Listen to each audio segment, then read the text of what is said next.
ఇదేదో పెద్ద ఎయిర్పోర్ట్ అనుకోవద్దు. ఇన్ని లైట్లు ఎందుకున్నాయా అని ఆశ్చర్యపోవద్దు. ఇది ఓ రైతు పొలం. ఓ రైతు వ్యవసాయం చేసే విధానం.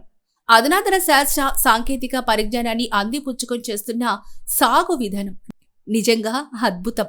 నెల్లూరు జిల్లా అనంతసాగరం సమీపంలో పిచ్చిరెడ్డి అనే రైతు డ్రాగన్ ఫ్రూట్ ని సాగు చేస్తున్నాడు. ఆన్ సీజన్లో డ్రాగన్ ఫ్రూట్ సాగింటి దాన్ని శాస్త్రీయ విధానాల్లో చేస్తే అది ఖచ్చితంగా బాగా మంచి దిగుబడిస్తుంది. ధర కూడా ఎక్కువే వస్తుంది. డ్రాగన్ ఫ్రూట్ మొక్క ఫోటో పీరియాడిక్ లక్షణాలు కలిగి ఉంటుంది. ఫోటో పీరియాడిక్ కంటే ఎక్కువ పగటి సమయం ఉంటే అది బాగా పెరిగేందుకు అవకాశం ఉంటుంది. ఇది చలికాలం, పగటి సమయం తక్కువ ఉంటుంది. అందువల్ల ఈ రైతు తన పొలంలో ఇన్ని లైట్లు ఏర్పాటు చేశారు. లైట్ల వెలుగు పగటి కాలం అనుకుని మొక్క కిరణజన్య సంయోగ క్రియ ఎక్కువ సమయం జరుగుతుంది. దీంతో మొక్క పెరుగుదల వేగంగా జరిగి దిగుబడి కూడా పెరుగుతుంది. పొలంలో ఈ విద్యుత్ వెలుగులు వెనుక పంట దిగుబడి రహస్యం ఇదే. కలువైకు చెందిన రైతు సాధారణంగా సూర్యకాంతిని సంగ్రహించి మొక్కలు వాటి కాలాలకు అనుగుణంగా పూతకొచ్చి కాయలు కాసి పండ్లనిస్తాయి. ఆయా సీజన్స్ లో ఒకేసారి పండ్లు విపణిలోకి తీసుకొస్తే గిరాకీ తగ్గుతుంది. దీంతో రైతులకు గిట్టుబాటు కాదు. నాన్ సీజన్లో పండిస్తే మంచి ధర వస్తుంది కదా అని భావించిన పిచ్చిరెడ్డి కృత్రిమ వెలుగుల సాయంతో పంట పండించవచ్చని శాస్త్రవేత్తల ద్వారా తెలుసుకున్నారు. అనుకున్నదే తడువుగా అనంతసాగరం మండలం గోవిందంపల్లిలోని తన వ్యవసాయ క్షేత్రంలోని డ్రాగన్ ఫ్రూట్ తోట రెండోసారి కాపొచ్చేలా ఇదిగో ఇలా విద్యుత్ దీపాలను ఏర్పాటు చేశారు.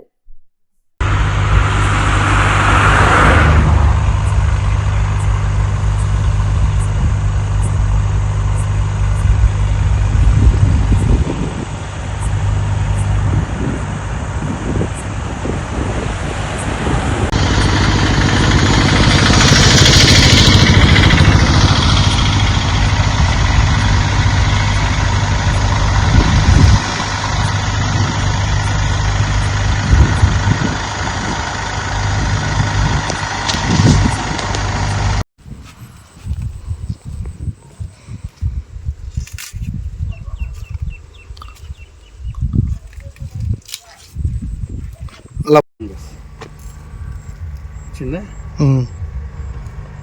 ఆ విధంగా వస్తుంది. అందుకని తీసేసి అవ్వాలి.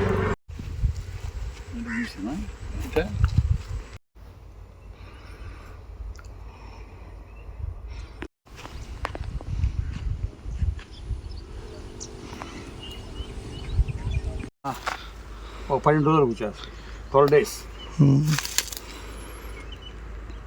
బద్వేలి హోల్సేల్ షాపుల్లాగా పెట్టాలని రేపు జూలైలో.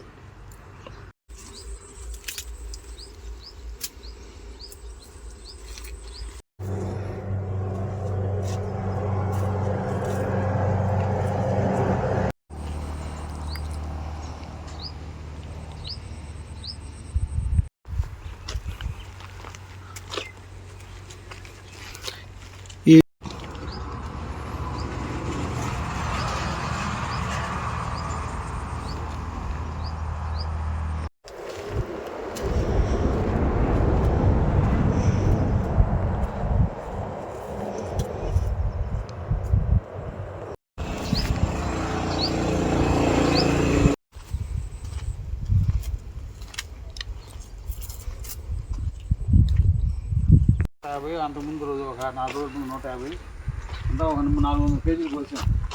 రేపు 4-5 ఇస్తున్నాము కిలో. మనకైతే అడుగుతున్నారు కూడా 150కి 150 రూపీస్కి అడుగుతున్నారు మామూలుగా బయర్స్. 150కి తగ్గించి ఇవ్వకూడదు అనుకున్నాం కూడా. అందరూ ఆర్గానిక్ కాబట్టి కొద్దిగా మంచి ఫుడ్ ఇవ్వడమే గొప్ప.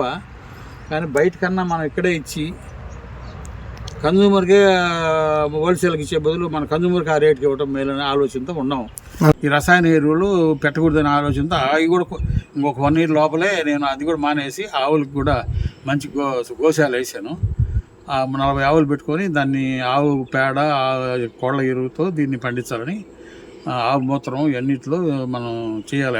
వ్యవసాయం అటు చేస్తే బాగుంటుందని నేను గో ఆధారిత వ్యవసాయం చేయాలని నాకు ఉన్న ఆలోచన. అది పూర్తిగా రసాయనిక ఎరువులు పూర్తిగా ఎత్తివేసి దాన్ని చేయకూడదు. కానీ గవర్నమెంట్ ప్రభుత్వం దీని మీద కొంత సబ్సిడీలు అవి ఇవ్వాలి. కరెంటు కానీ ఏదైనా గోశాలకి కరెంట్, అన్నిటికీ కరెంట్లో మనకి వీళ్ళు కేటగిరీ 2 అంటున్నారు. ఆ కేటగిరీ 2 దానివల్ల మాకు చాలా లాస్ వస్తుంది. కరెంట్ మాత్రం దీనికి అది ఆర్గానిక్ వాళ్ళు ఆర్గానిక్ చేస్తున్నాం, అందులో దీనికి కొద్దిగా హెల్ప్ చేయాలని చెప్పి ప్రభుత్వాన్ని ఆశిస్తున్నాను. సరే మాకు అన్ని సలహాలు సంప్రదింపులు ఆ సారే ఇస్తాడు. ఆర్గానిక్ చేస్తే చేస్తే మంచిదని చెప్పడం కూడా సారే చెప్పాడు. అందువల్ల ఆయన్నే ఫాలో అవుతాను. ఆయన ఏం చెప్తే అది తింటాను. బెల్లారి సార్ మాకు మొక్కిచ్చిన సారే మాకు బాగా ఎంకరేజ్ చేస్తాడు, బాగా చెప్తాడు. అందువలన ఆయన్నే నేను ఫాలో అవుతున్నాను. అందువలన బాగా కూడా పంట కూడా బాగా దిగుబడి వస్తుంది ఈ సంవత్సరం. ఈ ఆర్డ్ సీజన్ క్రాప్ కూడా అని నేను ఎక్స్పెక్ట్ చేస్తున్నాను. సార్